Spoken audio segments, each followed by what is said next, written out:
Assalamualaikum warahmatullahi wabarakatuh. Saya ucapkan selamat pagi kepada Bu Dioti selaku dosen pengampu mata kuliah pengantar pendidikan. Dan selamat pagi, apa kabar teman-teman semua? Oke teman-teman, pada kesempatan kali ini saya akan mempresentasikan materi tentang landasan antropologi pendidikan.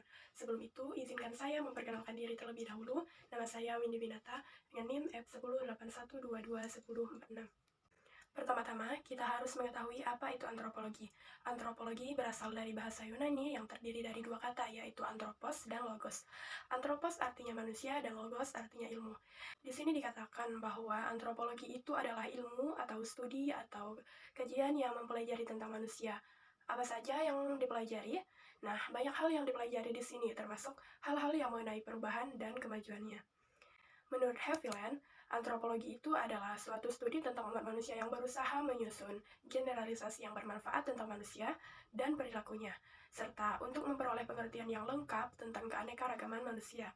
Jelas dikatakan di sini bahwa tentang perilakunya ya, lebih menekankan kepada perilaku dari manusia tersebut, bagaimana manusia bertindak, berperilaku, beraktivitas, dan berkegiatan.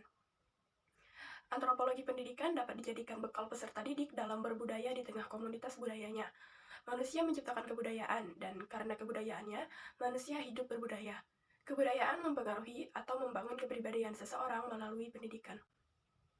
Manusia memiliki potensi untuk beriman dan bertakwa kepada Tuhan Yang Maha Esa, berbuat baik, cipta, rasa, karsa, dan berkarya. Dimensi hakikat manusia adalah sebagai berikut. Yang pertama ialah dimensi individualitas. Dimensi individualitas manusia adalah suatu kesatuan yang tak dapat dibagi-bagi antara aspek jasmani dan rohani manusia, juga bersifat unik dan khas. Artinya berbeda antara manusia yang satu dengan manusia lain, baik secara fisik, psikis, maupun sosial. Setiap anak manusia sebagai individu ketika dilahirkan telah dikaruniai potensi untuk menjadi diri sendiri, berbeda dari yang lain. Tidak ada individu yang identik dengan orang lain di dunia ini, bahkan dua anak kembar siam saja lahir tidak bisa dikatakan identik. Adanya individualitas ini menyebabkan setiap orang memiliki kehendak, perasaan, cita-cita, kecenderungan semangat, dan daya tahan yang berbeda-beda. Selanjutnya yaitu dimensi sosialitas. Manusia itu pada dasarnya ialah makhluk yang mampu bermasyarakat, memiliki kecenderungan untuk bekerja sama, bergotong royong, dan saling tolong-menolong. Dimensi sosial ini membuat manusia tidak dapat hidup seorang diri. Manusia senantiasa membutuhkan sesamanya. Yang ketiga ialah dimensi moralitas. Manusia adalah makhluk yang memiliki keterlibatan dengan nilai-nilai dan norma-norma, baik norma masyarakat, norma agama, maupun norma hukum. Dimensi moralitas atau kesusilaan maksudnya adalah bahwa dalam diri manusia ada kemampuan untuk berbuat kebaikan seperti bersikap jujur dan berperilaku adil. Selanjutnya ialah dimensi religiositas. Manusia adalah makhluk religius yang memiliki kecenderungan untuk mengakui dan menyadari atau meyakini akan adanya zat yang memiliki kekuatan supranatural di luar dirinya atau ada yang Maha Esa. Manusia memiliki dorongan untuk menyembah Tuhan. Selanjutnya ialah dimensi historisitas. Manusia merupakan makhluk historis yang mampu menghayati hidup di masa lampau, masa kini, dan mampu membuat rancangan-rancangan kegiatan-kegiatan di masa yang akan datang. Kemudian ialah dimensi komunikasi, merupakan suatu proses sosial yang sangat mendasar dan vital dalam kehidupan manusia. Dikatakan mendasar karena setiap masyarakat, baik manusia yang primitif maupun yang modern, berkeinginan untuk mempertahankan suatu persetujuan mengenai berbagai aturan sosial melalui komunikasi. Dikatakan vital karena setiap individu memiliki kemampuan untuk berkomunikasi dengan individu-individu lainnya sehingga meningkatkan kesempatan individu tersebut untuk tetap hidup. Yang terakhir ialah dimensi dinamika. Manusia sebagai dinamika artinya manusia tidak pernah berhenti, selalu dalam keadaan keaktifan, baik dalam aspek psikologi maupun spiritualnya.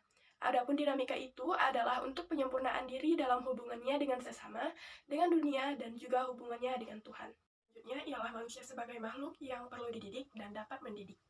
Ada 3 prinsip antropologis yang mendasari perlunya manusia mendapatkan pendidikan dan mendidik diri. Yang pertama ialah prinsip historisitas. Manusia terpaut dengan masa lalunya sekaligus mengarah ke masa depan untuk mencapai tujuan hidupnya. Tetapi, manusia belum selesai mewujudkan dirinya sebagai manusia. Prinsip yang kedua ialah prinsip idealitas. Sosok manusia ideal merupakan gambaran manusia yang dicita-citakan. Oleh karena itu, sosok manusia ideal tersebut belum terwujudkan, melainkan harus diupayakan untuk mewujudkannya. Prinsip yang ketiga ialah prinsip faktual atau posibilitas. Manusia telah dibekali potensi untuk mampu menjadi manusia.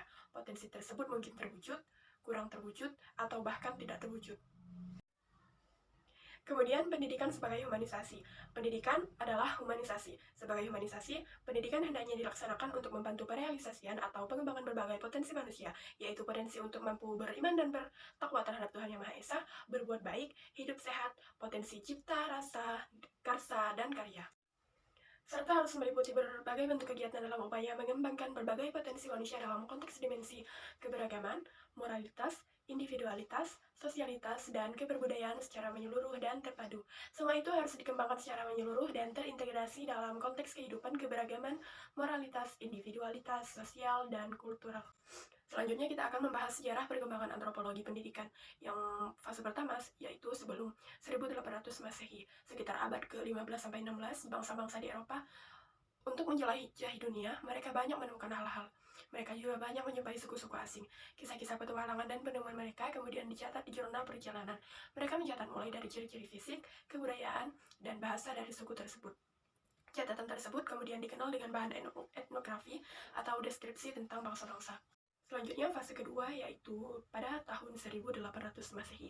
Pada fase ini bahan-bahan etnografi tersebut telah disusun menjadi karangan-karangan berdasarkan cara pikir evolusi masyarakat pada saat itu. Masyarakat dan kebudayaan berevolusi secara perlahan-lahan dan dalam jangka waktu yang lama. Mereka menganggap bangsa-bangsa selain Eropa sebagai bangsa-bangsa primitif yang tertinggal dan mengangkat Eropa sebagai bangsa yang tinggi kebudayaannya. Pada fase ini, antropologi bertujuan akademis. Mereka mempelajari masyarakat dan kebudayaan primitif dengan maksud untuk merujuk pemahaman tentang tingkat-tingkat sejarah penyebaran kebudayaan manusia. Lanjut pada fase ketiga yaitu pada awal abad ke-20. Pada fase ini, negara-negara di Eropa berlomba-lomba membangun koloni di benua lain seperti Asia, Amerika, Australia, dan Afrika. Dalam rangka tersebut, muncul berbagai kendala seperti serangan dari bangsa asing, pemberontakan-pemberontakan, cuaca yang kurang cocok bagi bangsa Eropa, serta hambatan-hambatan lainnya. Dalam menghadapinya, pemerintah kolonial negara Eropa berusaha mencari-cari kelemahan suku asli, kemudian menaklukkannya. Untuk itulah mereka mulai mempelajari bahan-bahan etnografi tentang suku-suku bangsa di Eropa, mempelajari kebudayaan dan kebiasaannya untuk kepentingan pemerintah kolonial. Pada fase keempat ini atau setelah tahun 1930-an, pada fase ini antropologi berkembang secara pesat. Kebudayaan-kebudayaan suku bangsa asli yang dijajah bangsa Eropa mulai hilang akibat terpengaruh kebudayaan bangsa Eropa. Pada masa ini pula terjadi sebuah perang besar di Eropa, yaitu Perang Dunia Kedua. Perang ini membawa dampak perubahan dalam kehidupan manusia dan membawa sebagian besar negara di dunia menjadi kehancuran total. Namun pada saat itu juga muncul semangat nasionalisme bangsa-bangsa yang dijajah Eropa untuk keluar dari belenggu penjajahan. Landasan antropologi dalam pendidikan, manfaatnya adalah sebagai berikut. Yang pertama, dapat mengetahui pola perilaku manusia dalam kehidupan bermasyarakat. Yang kedua, dapat mengetahui kedudukan serta peran yang harus kita lakukan. Ketiga, dengan mempelajari antropologi akan memperluas wawasan kita terhadap tata pergaulan umat manusia di seluruh dunia, khususnya di Indonesia. Yang terakhir ialah dapat mengetahui berbagai macam problema yang sedang terjadi di masyarakat. Aplikasi landasan antropologi dalam pendidikan saat ini ada dua, yaitu yang pertama, identifikasi kebutuhan belajar dengan masyarakat. Dalam melakukan identifikasi harus melibatkan seluruh lapisan masyarakat, baik masyarakat pedesaan maupun masyarakat perkotaan, agar menjadi pertimbangan untuk memperoleh data dan informasi yang benar dan akurat. Yang kedua ialah pelibatan partisipasi masyarakat setempat. Keterlibatan masyarakat harus sampai pada tahap awal perencanaan hingga ke tahap evaluasi dari serangkaian hasil pelaksanaan kegiatan. Selesai sudah presentasi saya kali ini. Mohon maaf apabila ada kesalahan. Hidup kesekian tanpa kasih. Cukup sekian dan terima kasih. Wassalamualaikum warahmatullahi wabarakatuh.